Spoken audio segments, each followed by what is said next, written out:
নিশান একটু অদ্ভুত ধরনের ছেলে। যখন সবাই কুকুর বিড়াল বা পাখি পোষে, নিশান তখন ভালোবেসে লালন পালন করছিল একটি কিং কোবরা সাপকে।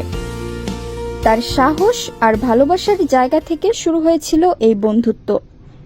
তার সাপটির নাম ছিল কোবরা। গ্রে রঙের লম্বা ও ভয়ানক দেখানো সেই সাপটি ছিল নিশানের সবচেয়ে প্রিয় বন্ধু। ছোট থেকেই নিশানের প্রাণীদের প্রতি দুর্বলতা ছিল। একদিন গ্রামের পাশের বন থেকে একটি আহত কোবরা সাপকে উদ্ধার করে আনে সে। সবাই নিষেধ করেছিল, ভয়ও দেখিয়েছিল, কিন্তু নিশান থেমে থাকেনি।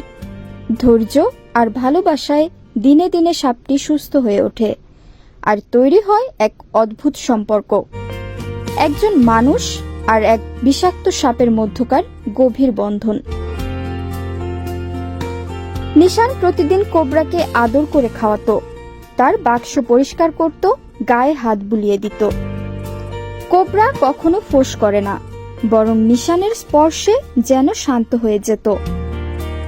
এই সম্পর্কের কথা শুনে কেউ বিশ্বাস করত না, কিন্তু যারা দেখেছে তারা অবাক না হয়ে পারে না।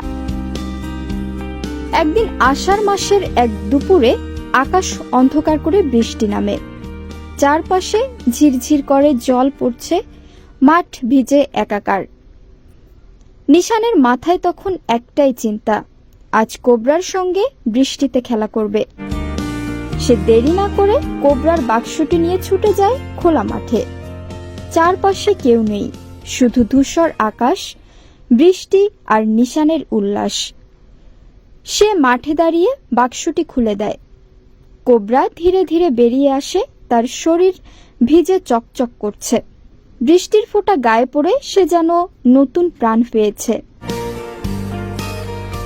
নিশান কোবরার দিকে হাত বাড়ায়, কিন্তু আজ কোবরা একটু দুষ্টু মেজাজে আছে। সে হঠাৎ নিশানের দিকে মুখ বাড়িয়ে দেয়, একটা হালকা আক্রমণের ভঙ্গি। নিশান সঙ্গে সঙ্গে সরে যায়, হাসতে হাসতে বলে, কি রে, অভিমান করছিস নাকি? এরপর শুরু হয় তাদের খেলা। কখনো কোবরা ঘাসের ভিতর ঢুকে পড়ে, কখনো নিশানের পেছনে এসে ঠেলা দেয়। নিশানও তাকে খোঁজে, দুষ্টুমি করে, আবার ডাকে, কোবরা আয় না ভাই, ধরবো তোকে। কোবরা বারবার হাত ফসকে চলে যায়, যেন এক খেলায় মেতেছে। বৃষ্টির ভেতর ভিজে ভিজে তারা দুজন খোলা মাঠে ঘন্টার পর ঘন্টা কাটায়। কোনো ভয় নেই, কোনো সংকোচ নেই, শুধু এক নিঃস্বার্থ ভালোবাসা। যারা দূর থেকে দেখত ভাবত এ কি সত্যি সম্ভব? অবশেষে অনেকক্ষণ খেলার পরে কোবরা আবারও ধীরে ধীরে এগিয়ে আসে। নিশান এবার ভুল না করে চালাকির সাথে নিজের দুই হাত দিয়ে কোবরার শরীর ঘিরে নেয়। কোবরা আর বাধা দেয় না, বরং মাথা নিচু করে যেন সে নিজেই বলছে, আচ্ছা আজ তোকে হার মানতেই হলো। নিশান কোবরাকে বুকের কাছে তুলে নিয়ে বলে, তুই শুধু সাপ না, তুই আমার বন্ধু, আমার ভাই। সাপটি যেন সেই কথা বুঝে নেয়, গায়ে একবার ফু দিয়ে শান্ত হয়ে থাকে। এটি দেখে বোঝা যায় শুধু সাহস বা পোষা প্রাণীর কথা নয়, এটি এক নিঃস্বার্থ ভালোবাসার, বিশ্বাসের আর সেই সম্পর্কের, যেটা গড়ে ওঠে একে অপরের প্রতি শ্রদ্ধা আর যত্ন থেকে।